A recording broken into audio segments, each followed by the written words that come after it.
Working in India challenges the practitioner and the architect precisely with the questions that, Louis, you're asking here in this conference. How do you do more with less? Or sometimes, how do you do anything at all? Because we have very little. And so little is available that it even challenges our conception of what might even be called architecture. And I think this conference has pushed me to kind of think about that. And these are thoughts in progress, as all our thoughts are. And I hope we can share them in more articulate terms sometimes in the future. And I think even more, what's interesting is that in India, at least this is my own personal reading, India was very much the focus of architecture in the 50s and 60s with Corbusier and modernism. And really what happened was aesthetic modernity came to India before social modernity, and there was a disjuncture. And this mapping that happened in Europe, which produced modernism, didn't happen in India. In many ways, as a time lag, it's more relevant because the social agenda linked to architecture as propagated by modernism yet exists. And so we feel charged with the fact that we can make a social difference. But today, in the same way as the aesthetics of advanced capitalism are going all over the world, they're also arriving in India before we've sorted ourselves out as a capitalist system. So we're getting another kind of disjuncture there and a slippage, which is sort of creating a whole lot of problems because as we are transitioning from a socialist political system to one that aspires to embrace globalization, this has brought both glamour at one level that is associated with capitalism and globalism, but it's also brought very, very brutal disruptions.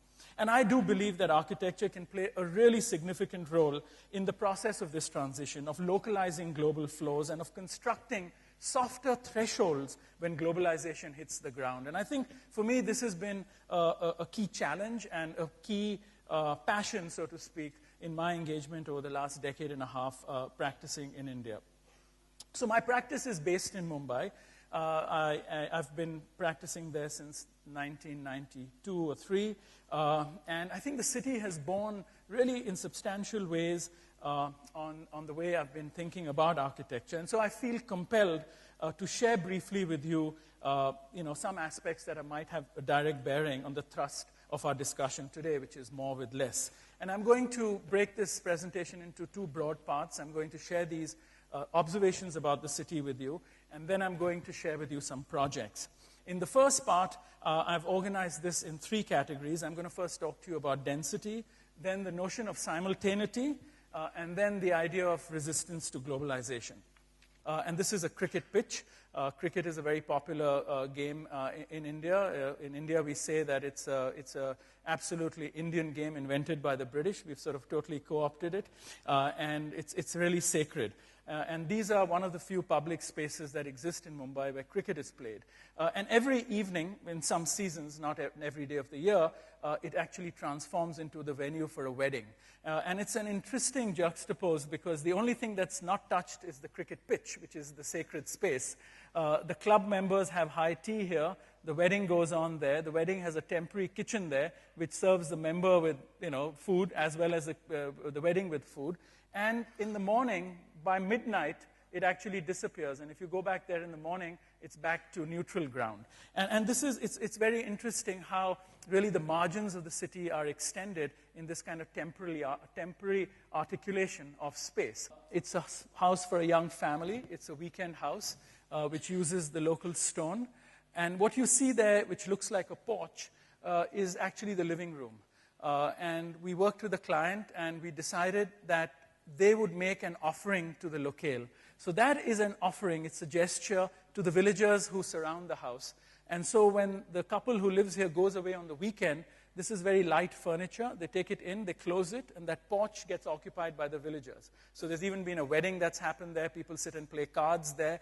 And it's very safe. They've never had a theft in the house because you have softened the threshold automatically, and you have engaged, in a sense, with the locale. You could do a sophisticated articulation of the house. You don't have to caricature the hut that the village is made of, but you have recognized that you can use architecture in a way to dissipate that polarization isolation that would happen. The materials are very inexpensive. This is just galvanized metal for the roof, which is insulated. The roof all catches water here, which takes it to the well. So all those lessons that I talked about, climate and all of that, of course that's built in.